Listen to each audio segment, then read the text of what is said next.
Hello there, everyone. Welcome to the listening table. Today, I'm actually excited. I haven't been doing a lot of these lives, but I'm excited to welcome Kevin Eikenberry. And he's somebody who's had me on his podcast a couple times, and he has a new book out on flexible leadership. While I normally don't interview authors, I thought it would be great to have him on here because smack dab in the middle of my newest book on self leadership is this idea of having a flexible mindset. So I wanted to have Kevin on here. He's an author of many, many books and somebody I respect the work that he does and respect him as a human. So I want to bring him to the stage now. Hello there, Kevin.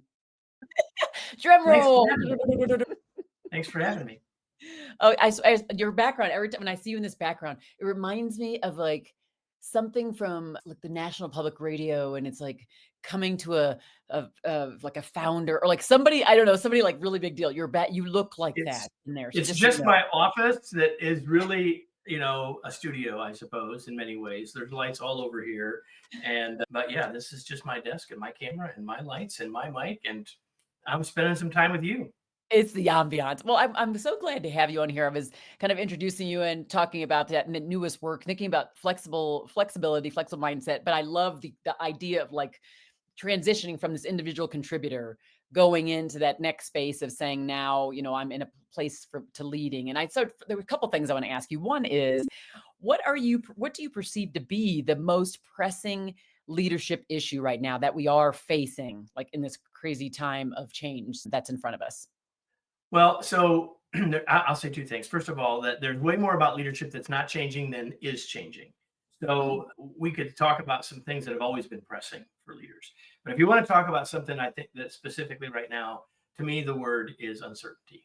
How do leaders navigate uncertainty? That's in the subtitle of my new book. But it's the idea that there is so much that's changing. The world is more complex and interconnected than it's ever been, and so the challenges that come with that, and not for us to figure out how to get rid of uncertainty, because we're not going to be able to do that, but rather, as I said, to navigate what's there so that we can help ourselves and our teams continue to move forward in the midst of it.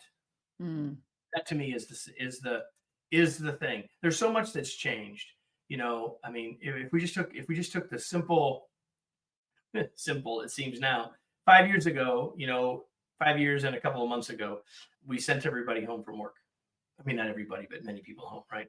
We Mm. had this pandemic and we sent everybody home, and the world of work changed forever in a weekend. And even though we could have a long conversation about, even though people are trying to bring people back, and some people have come back some, you're never putting that genie back in the bottle. We've societally changed the way we view work.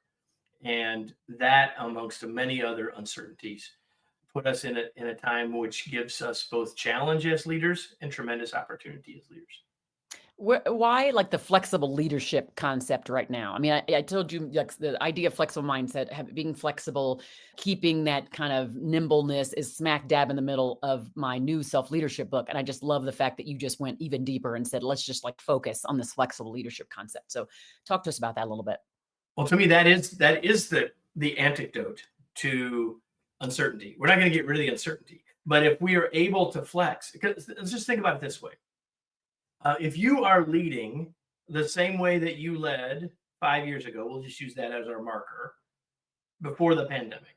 If you're leading the same way you led now, then do you think the world's changes have conspired to make you more effective than then? The odds of, I'm not taking that bet, right? So, like, if you're not changing the way you're leading, you're failing.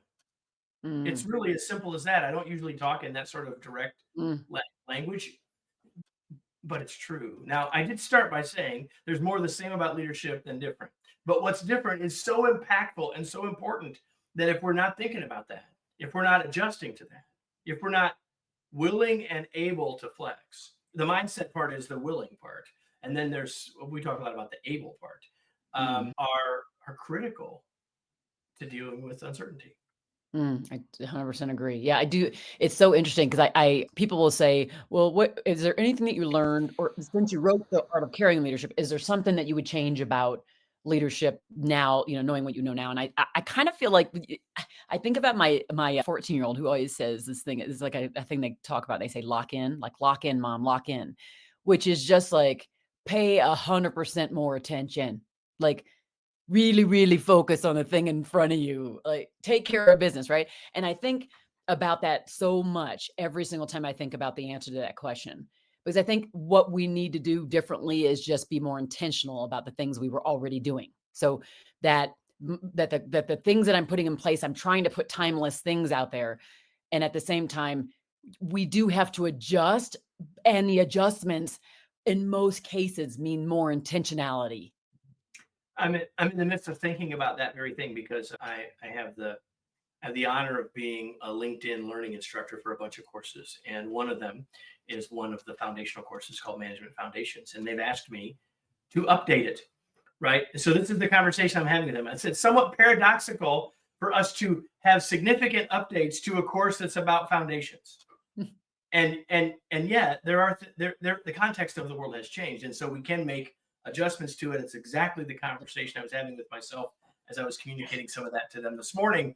And so not everything's changed, but what's changing is really important. And your word intentional is so critical to this conversation, because here's the thing, and I think this is at the root of flexibility. And I'll be interested in your thoughts on this. So mostly, whether it's leading, communicating, parenting, whatever, it doesn't matter what it is. Like, we mostly work on autopilot. We mostly work on our habit. We work on based on what we've done before, and we keep doing it. And if we didn't have habits, we couldn't survive. Like, we need habits. Don't misunderstand. Habits are great. Problem is, if we're not intentional, we will keep leading in the big moments and the small moments the way we already are leading. And so we can't flex unless we're intentional. We can't, because we'll just be in autopilot. And beyond that, even there's the challenge of our identity. And so many of us have an identity, and it might be based on a course we took, it might be based on an assessment we took that set that, and we now say, I am this kind of leader. This is how I lead. And if that is now my identity, it's darn near impossible for us to flex unless our identity is that we're flexible, right? Which is a big part of my point. Like, if you're going to have a leadership identity, it should be that I'm willing and able to flex based on the context that I'm leading in this moment. Only thing I would say or add, maybe I think to that, because I don't think it's a difference. I think it's an add, which is, while I'm going to be flexible, I'm going to always embody my core values so that like my values will stay consistent, irrespective of how much I might flex around those based upon decisions or like who I bring into my circle or whatever it is. But you will always be able to identify me by the values I say I live by and how I actually walk that talk. So the metaphor that I use there, yes, because that's the first thing that people will push back against around the idea of flexible. Like, they think that flexible sounds good, but then they say, but wait a minute, Kevin, we're supposed to be consistent, aren't we? Aren't we supposed to be a known commodity? And I'm like, yeah, but look at the tree outside of your window. And that tree is both stable and consistent Mhm, because it's rooted, mhm, and our roots as a leader are our values and our mhm. principles, and the principles of human behavior, et cetera, as Yep. well as the why of our work and the what of our work. Those things don't change. But Mhm. just like the tree is stable and consistent, it's also flexible. Look at the leaves. We must be flexible in the how we lead. We are consistent in the what and the why, and flexible in the how. The Mm, approach I must love be that. willing to change. And I'm thinking when I'm thinking in the context of, let's say, those who are not yet in a titled leadership role, like they're not a manager or a supervisor or an executive VP, they're not in that, but they might be like high potential. They may be on a journey. They may be like, maybe they are a supervisor, but they're wanting to be elevated. You pretty much posit that this idea of flexibility is a big part of how they kind of elevate.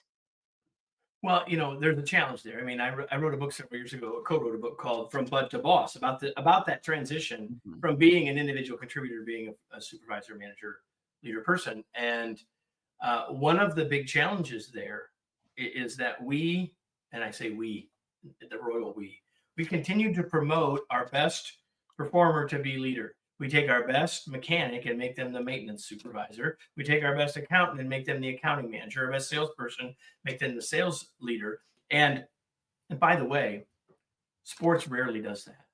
You look at the best coaches, or managers, they are rarely were all-star players. That's a whole other conversation that we can have. The Mm. point that I want to make here is this, is that because we got promoted, because we were so good at the technical aspects of the work, it locks us into thinking there's a way we need to do it, which makes it harder for us to be flexible once we're leaders.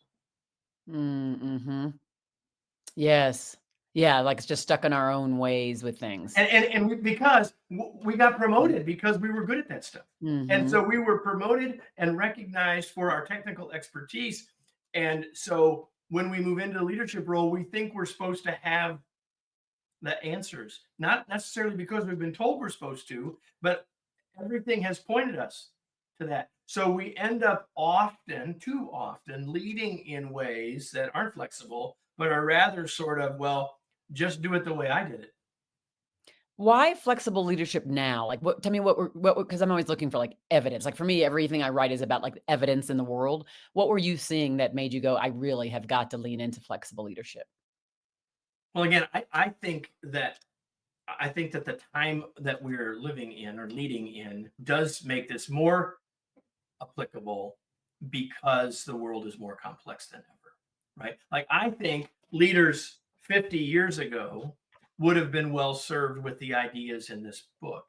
The difference is that 50 years ago, 30 years ago, when I started my company ish, the context of work was clearer, right? Best practices ruled the world.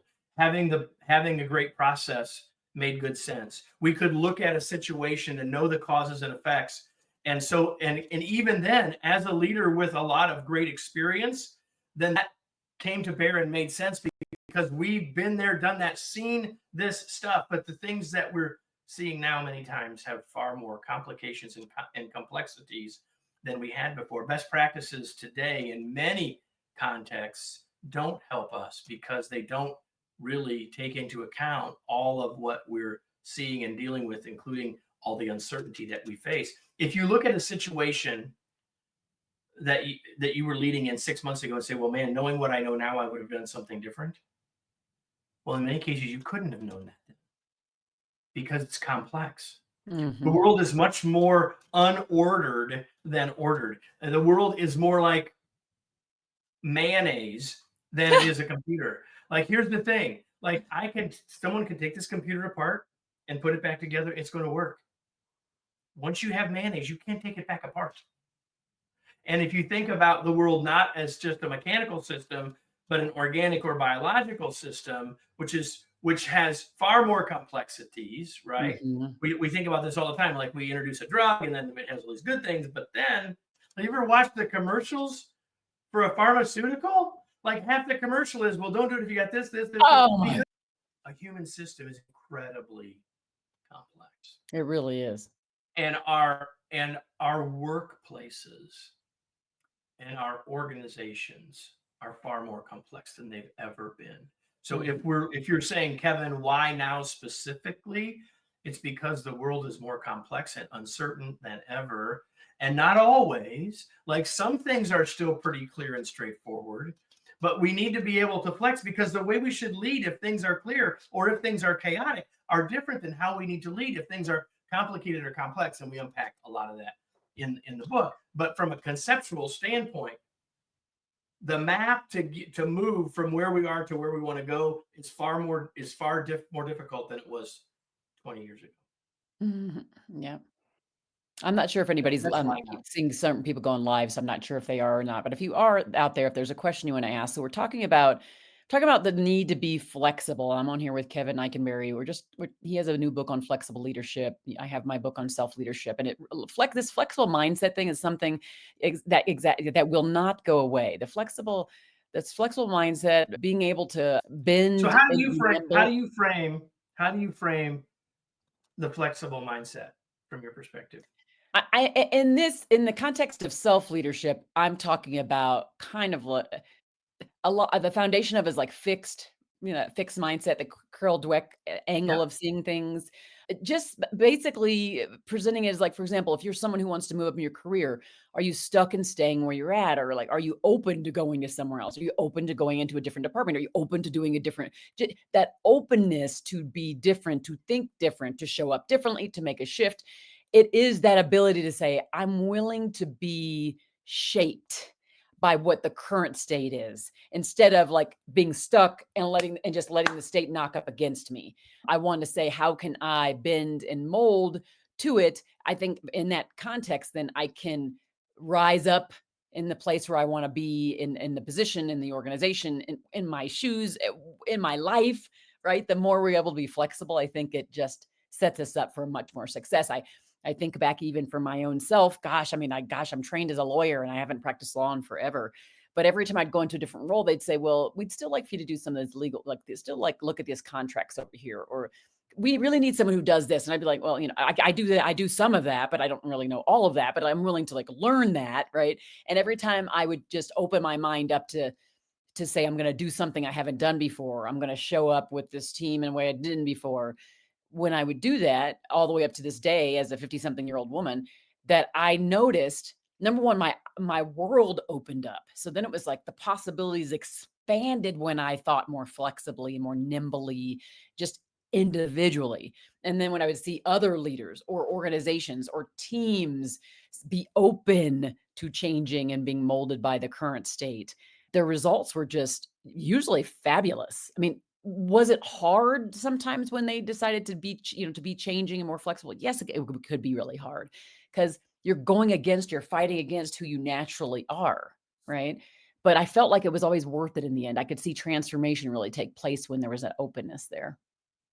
The the I love that. The thing that I would add to that is that I love that you said once our minds are open, we can begin to see other opportunities. And so the way that I frame that, and so yes, I agree 100%. And the way I frame that is to say that a flexible leader or the flexible mindset of a leader starts with the idea that there are more options than you might think. Most people, most of the time, see most of the world as black and white, Mhm. right? It's Yeah. either this or it's this. Yeah. And I would suggest that for many of things, that it's not this or this. And in fact, that's a false dichotomy. In fact, I hinted at this already. Someone say, well, how can I want to be consistent. Well, I want to be flexible. And I'm suggesting that the right answer is both and not one or the other. So much of the world is not either or, but both and. And the flexible mindset comes from recognizing that I can be both consistent and flexible. And guess what? Sometimes I need to be leaning more towards one of those than the other. So if you think about, we call these flexors. Yep. And so flexing in the direction that is required, not based on my comfort zone, interests, past experience, habits, or even identity, how I see myself, right? But rather to say what will serve me and my team, our team, Mm. in this moment. Looking at the world, for what's really happening now, where should I be flexing, bending, adapting in this moment? It could be different than in the moment tomorrow on another project or in a different meeting. Some meetings you may need to do a lot of the talking. Some meetings you might be best served to say nothing. And those are two ends of a flexor. And it's not Mhm. like, what do I like to do? What am I comfortable with doing? Or what are even people used to seeing me do? But what will best serve us right now in this moment? Kate's on. I'm gonna add her to the screen, this idea of fighting against Hi, who we Kate. naturally are in order to become more open.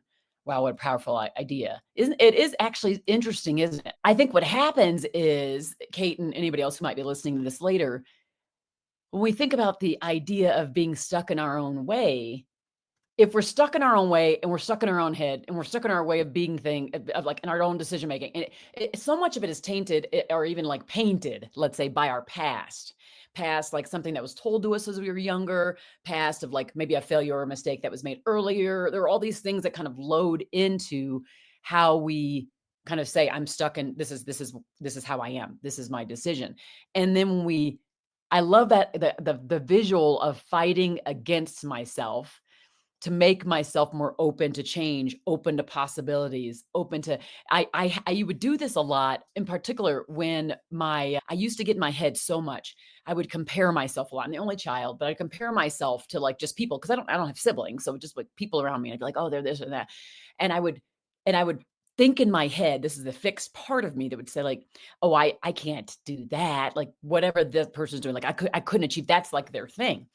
And I thought of it as a bad thing. I thought of it as a way that, like, I thought I was limited in my potential.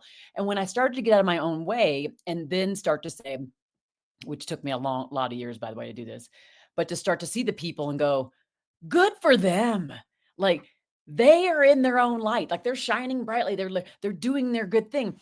Do I even want what they want? And maybe I want something different. And could I possibly do that if I wanted to? And and I would just be, who am I comparing myself against? And it would just be all of these things that would kind of meld together that would help me to be more contemplative about what it is I want, what my potential is to get the thing that I want, and to also be happy for the other person that's out there doing their thing. So, like that in and of itself was flexible because That's both and. it's Both. totally a both I and. can be, Yes. I can recognize where I am. I can learn from what that other person is accomplishing, and I can be thrilled for them at the same time. Yes, and I absolutely love it. I do. I love it. Just recently, Kevin, I took a couple improv classes because I was like, I wanted to go in there because I was like, I feel like sometimes you just have to like, you just gotta shake things up, right? I'm like, I'm just gonna shake things. I'm already an iterator, but let me just shake some more. So I go in there, and I'm like, immediately, I'm like, oh my goodness, this is what like I teach on active listening. You know that because you interviewed me on this. And I'm sitting here going, this is what real listening is. I have to pay attention to my partner. I have to look at their body language. It's not what they're telling me. I have to be able to go off the cuff. I have to go off what they're doing without me even knowing where they're going. I have to be okay with it. I have to do it with a smile. I have to Offering and on and on and on, right? and so that whole idea of like the both and like this and this can coexist at the same time. And I feel like in our current environment where people are off their rocker in so many places, we have to say, okay, I have to coexist with this reality of this thing that feels so like out of my wheelhouse, whatever. And I have to take on new ways of being, new leadership styles, new relationship building at the same time and keep my own mental health, emotional well-being intact at the same time. And I think I believe you're spot on with this. Once we can learn that to be nimble, to be flexible, to see the yes and, to see the both and part of the equation that's happening in front of us, which is so ultra complex right now. It really is ultra complex right now. And for us to keep our own mindset, we have to say, how can I stand in my values, stand in what I believe, stand in who like I kind of always from a timeless perspective be, and at the same time be willing to be changed and molded, be willing to take on new things and to see other people's point of view at the same time. So I want to say two things, and maybe you can put Kate's comment back up there. But the key word that I want, and I'm going to give a little, like I love your comment, Kate, and I would like to edit the first word because I think if we frame it as a fight, we make it harder than it's going to already be. Like I Mm, think that we want to, because here's the thing: when we say who we naturally are, we're assuming that we have an identity of who we are. And I say there's a difference between who we are and what we do. And so if we can say, I'm going to make choices about what I'm going to do. So this is the example I used the other day with someone, just because, not because it applies to me and it applies to fewer people now than it has for the last 75 years. But here's the difference. I am a smoker. I smoke. So if I'm a smoker, everything is wrapped around, well, this is who I am. You're going to really fight against that, which is different than my behavior is. Right now, I smoke. I'm an iterator. I'm going to use your example, right? If I, okay, you could, I think it's better, healthier to say, I'm really good at iterating Mm-hmm. than saying I'm an iterator. Because once I say, this is who I am, Yeah. whether it's I am a facilitative leader, Yes. I am self-aware, I'm a self-aware leader, I'm a decisive leader, I'm an EFTJ, Yes. you know, ENFP, I'm this on the Enneagram. Like, I'm not picking on any of those things. But Yes. what Yeah. I'm Yeah. saying, Yeah. we take a mod. So now I'm shifting a little bit from what Kate said. But what we do is we take a model that is designed to simplify the world so we can get our arms around it. And then, which is fine, but then we simplify it again and say, that's me. And once we do that, we are so far from the actual reality that it's no longer helpful and becomes unhelpful. It moves from being something that helps us understand ourselves and others and becomes our identity and says, well, this is just me. Yeah, that drives me bonkers. That does And drive me that, bonkers. Yeah. and we listen, we all do it. So I'm suggesting that to be a flexible leader is a really hard path because it's saying that I am an open mind. Like I'm all in for saying I want to be a flexible leader. I want to be willing and able to flex based on the context of my situation. Now, I do think that there are probably some labels we could give ourselves that would be less have less downside to your point, and I see the smile in your question. I just think there's always, just like we do with others, whenever we stereotype people, Mm. all we're doing is labeling or identifying them. And what we know that that's then doing is necessarily oversimplifying them to the point where there's nothing left. And we don't want to do that to them. And we don't want to do that to ourselves. And it's so funny because when I say I'm an iterator, for me, Kate, I appreciate you saying that because it really is like I'm open-minded. Like I am absolutely a bendable person. That's just who I am. It could be to some people not like that, might not like that because they're like, no, you need to stand your ground and it needs to be this way. And I'm like, no, but like I go into, for example, with my team members, I go into an interaction with them and I'm going into it with them being able to change my mind. Like I'm not going into it and being like, this is how it is and this is must how it be. Like, it's not, right. They will often outvote me. And it's because I go into it being willing to be Yeah. molded by them. I'm not above them. I don't see them as people who can't add to me. And so Yeah. because of that, that's the reason when I'm saying iterator, that's what I mean. I'm like, oh yeah, like I'm gonna, yep, if yep, you think this is a better idea, let's go that direction. Let's do that. It's not just like one person does it. Like I have to, for me, there's like, I say this and I say it kind of flippant or kind of like, but in the end, it's like I'm looking for multiple votes. And if one person says, I go, oh, it like makes me go, huh. I see a second one, I'm like, okay, I really respect these people. And I'm going to actually shift in this moment because I thought I was going in with this idea, but it's actually in fact this idea. So then my ideas are allowed to be changed. Right. And I feel like that's so critical in this.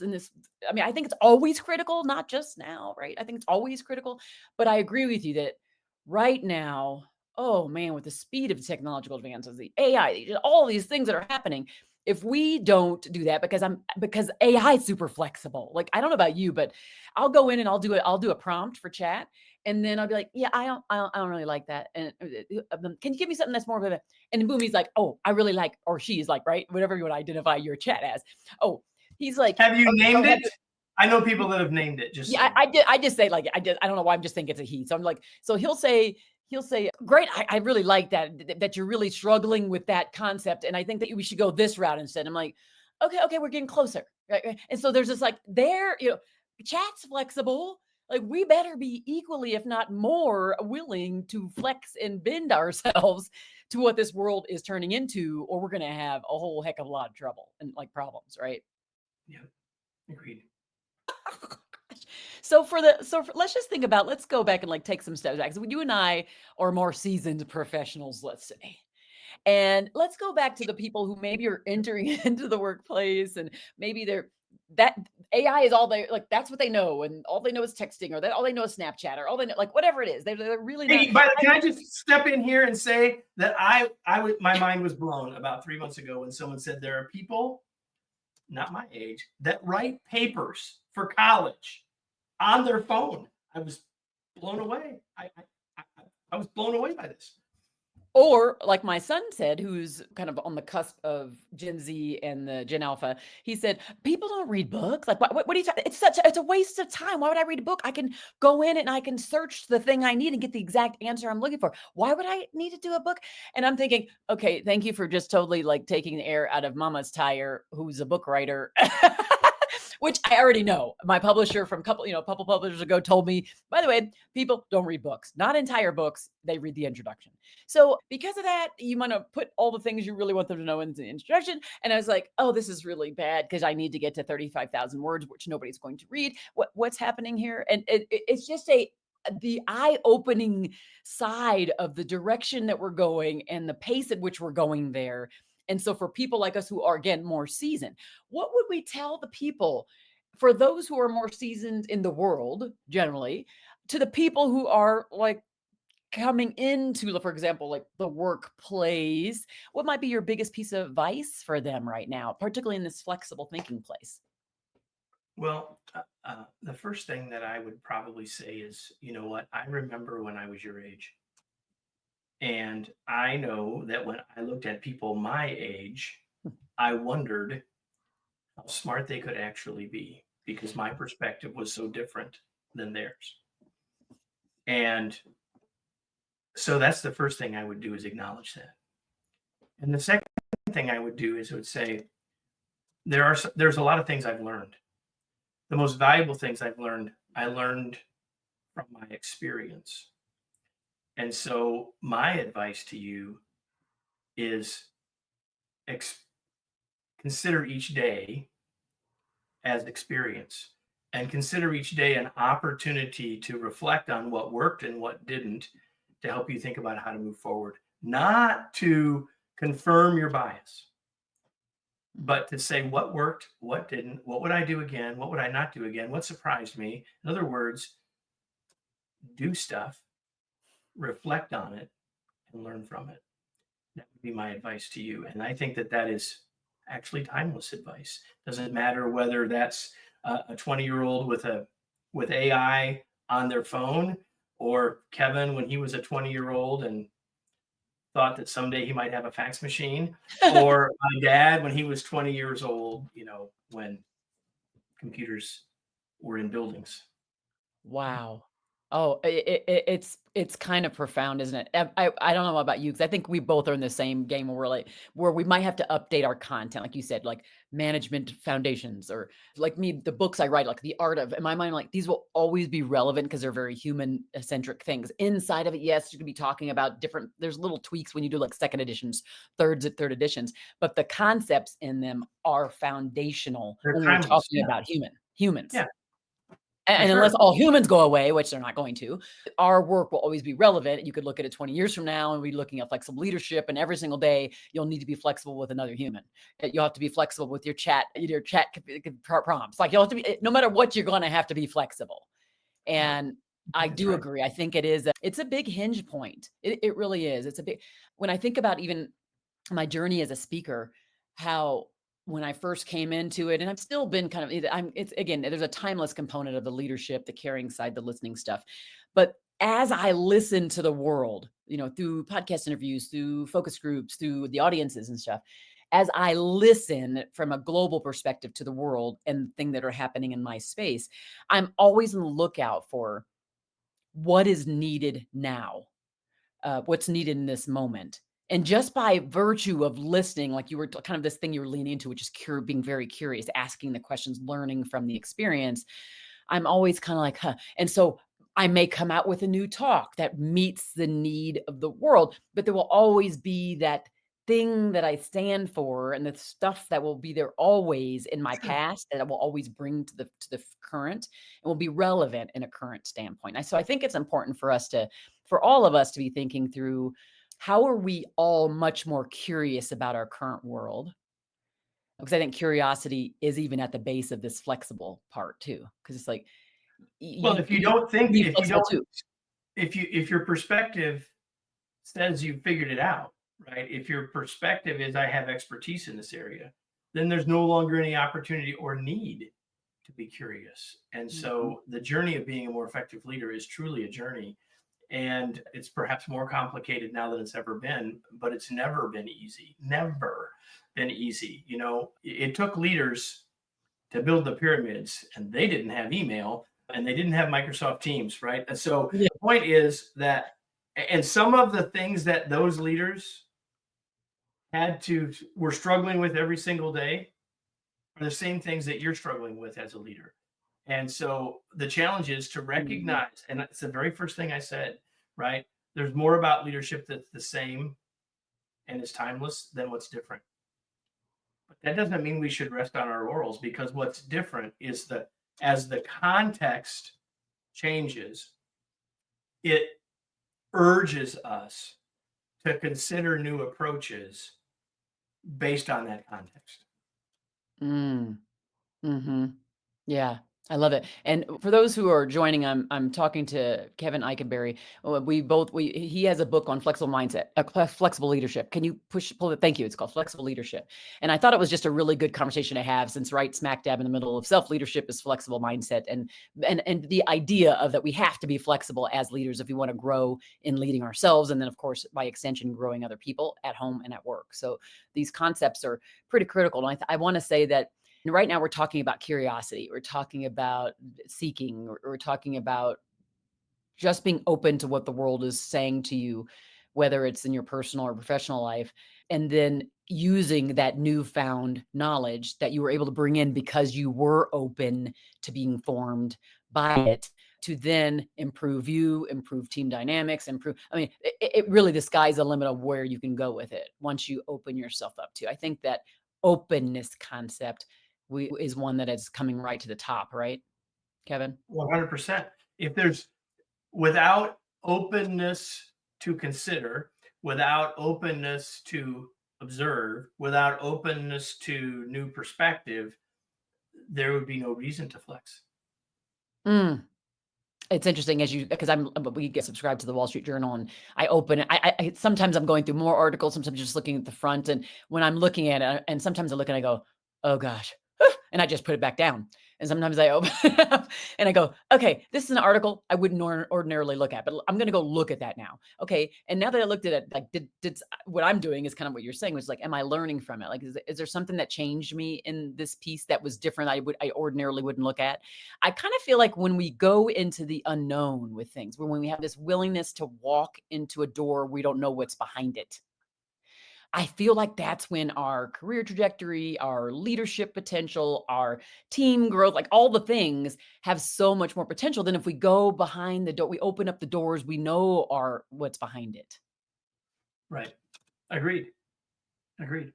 And it's so much more interesting to live a life where you're opening doors and you're like, I might know what's there, but I'm not quite sure. Interesting, yeah, but and Mhm. also scary, uncertain, Yep. risky, right? Mhm. All so both of those things can be true. It can be opportunity and it could be challenge. It could be adventure and it could be injury. Like any yes, it's a yes and It thing. is. Both can be true, Yep. and and yet if we're not willing to take the risk, we can't get the benefit, right? So very true. So for those who are like listening and might join later on, because this will be obviously be out in the world, it'll go on the podcast, it'll be everywhere. For those who are listening right now, if you had to arm them with 1 to 2 things to really start to focus on behaviorally, what might you leave them with to go do that, to just really lean more into flexibility? But what are the 2 behavioral changes they potentially could make? I'm going to give you one. And this one thing is the tangible thing that you can do starting today. And it's also the thing that will prove that, at least in moments, you've already been a flexible leader. And here it is. Someone walks into your office with a question, or you're pondering a situation, and either your response to them or your response in your own head is, well, it depends. When you say or hear, it depends, stop and consider what it depends on. Because it depends is saying, well, it all depends on the situation and the context. So let's explore that situation and context. See, because if we don't say it depends, or if we ignore it depends, we do our natural thing. Mm. We do our habitual auto response thing. And trust me, that thing may have worked many times before. Don't misunderstand me. Right. But when we say it depends, and then we say, well, wait a minute, what does it depend on? We say, well, what it might mean might relate to what this is what the customer's thinking, or what this is the customer's thinking, or what's going on here, or it could be related to this, or it could be related to this. And we may not even be able to determine which of those things it is. But once we know all of those possibilities, then we often make a decision to say, well, which gives us the best odds, given it could be any number of these things, which might be exactly what our natural inclination would have been. That's still being flexible because you considered what it could be instead. So, in short, when you hear or think it depends, ask yourself, what does it depend on? Consider those possibilities, then decide how to proceed. And that might mean proceeding in a way different. You've got to be willing then to proceed in a way that might be different than what you would have naturally done or feel most comfortable.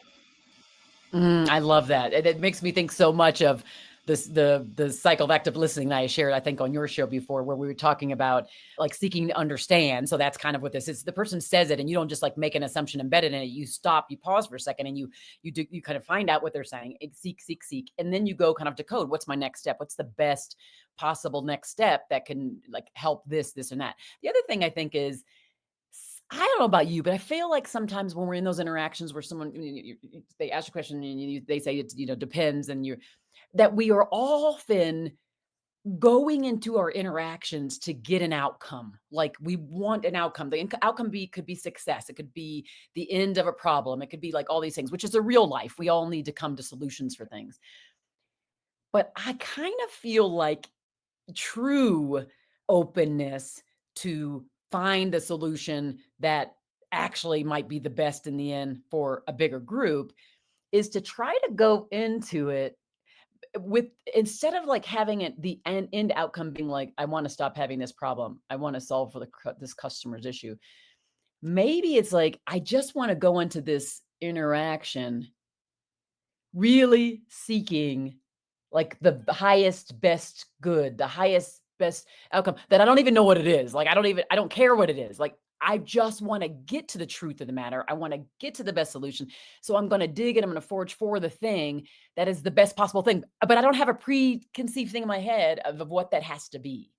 And so I love this direction that you're going. I love that question, and I love that pause that's embedded in those interactions, because I think that when we do that, we really are truly open.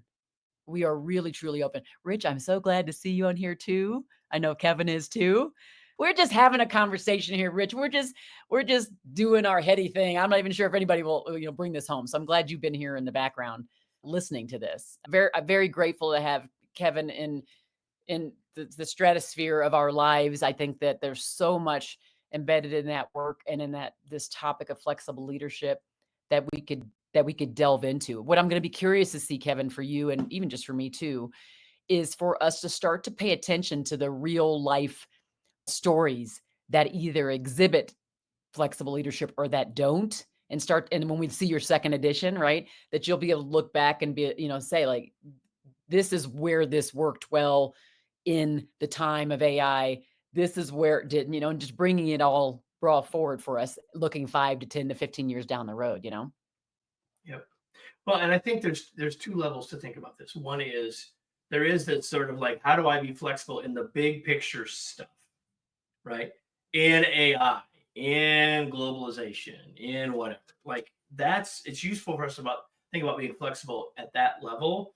But I really want to I'm trying to give people tools to how to be flexible in the moment, right? Like how I need to interact with my team in this meeting might need to be different than how I normally do. Am I open to making that adjustment? Am I open to being aware enough of what the team wants or needs now, which might not be what I often or my go-to would be. I think that while we need to have that sort of bigger, strategic, flexible thinking stuff, ultimately what I want is to help leaders be more confident about how to be flexible in the moment as they're leading rather than just leading on autopilot. I love it. I'm going to end with this idea, which is just a spinoff of what you just exactly said. So it's just another way of saying your work, which is situational flexibility. When we think about situational leadership, in this case, is like in the situation, in the moment, how do we exhibit that? And have already given us a couple really good things to think about. And now the world gets to hear more of it too. So it will be out there. We'll be promoting it. Whoever sees this after, please do share it. I do think there's a lot of goodness embedded in here. And if we can learn to flex, to mold ourselves, to be open to what the world is presenting to us right now, whether in the micro moments or at large or at home, we are going to come out of it, I think, in a much more positive space. So thank you so much for being on here with us, Kevin, and just making us ponder and think more about being flexible. Heather, it was my pleasure to be with you. Thanks for having me. Thanks, everybody. And hopefully you took a lot away. Don't forget to share it far and wide, okay? See you later.